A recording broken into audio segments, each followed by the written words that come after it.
PD gamer অ্যাপসে কীভাবে আপনারা ডিপোজিট করবেন সেটার জন্য প্রথমে আপনারা মিতে ক্লিক করবেন, এখান থেকে মাই ওয়ালেটে ক্লিক করবেন, তারপর এখানে অ্যাড ব্যালেন্সে ক্লিক করবেন, তারপর এখানে নাম্বারগুলো দেখে আপনারা কপি করে নেবেন। অনেক সময় নাম্বার চেঞ্জ হতে পারে, এগুলো দেখে করে নেবেন। এটা কপি করার পর চলে যাবেন বিকাশে, চলে যাবেন সেন্ড মানিতে, এখানে গিয়ে নাম্বারটা পেস্ট করে দেবেন।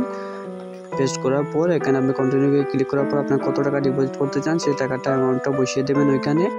যেমন ধরুন আমি 200 টাকা ডিপোজিট করবো, এই জন্য আমি 200 টাকা লিখে দিচ্ছি। তারপর কন্টিনিউ ক্লিক করার পর আমি এখানে পাসওয়ার্ড চাইতেছে, আমার বিকাশের পাসওয়ার্ডটা দিয়ে আমি কন্টিনিউ ক্লিক করে দিলাম। কন্টিনিউ ক্লিক করার পর এখানে ট্যাপ করে ধরে রাখতে হবে। ট্যাপ করে ধরে রাখার পর যখন এইভাবে চলে আসবে তখনই কিন্তু আপনারা এখানে গিয়ে উপরে অ্যামাউন্ট এবং নিচে যে নাম্বার থেকে সেন্ড মানি করেছেন ওই নাম্বারটা বসিয়ে দেবেন। বসিয়ে দেওয়ার পর ভেরিফাইয়ে ক্লিক করবেন, মানে এখানে বিকাশ সিলেক্ট করবেন, নাকি নৌকার থেকে দিয়েছেন, আমি বিকাশ থেকে দিচ্ছি তার বিকাশ সিলেক্ট করে ভেরিফাই ক্লিক করে এখানে ওকে করে দেবো। ওকে করে দেওয়ার পর এখানে কিছু ডিটেলস দেখতে পারবেন, ওইগুলা ক্রস করে দেবেন। ক্রস করে দেওয়ার পর ডিপোজিট করার পর আপনি মিনিমাইজ করে গেমে ঢুকবেন। গেমে ঢোকার পর দেখতে প্রোফাইলে চলে যাবেন, সেখানে দেখতে পাবেন যে আপনার 200 টাকা অ্যাড হয়ে গেছে।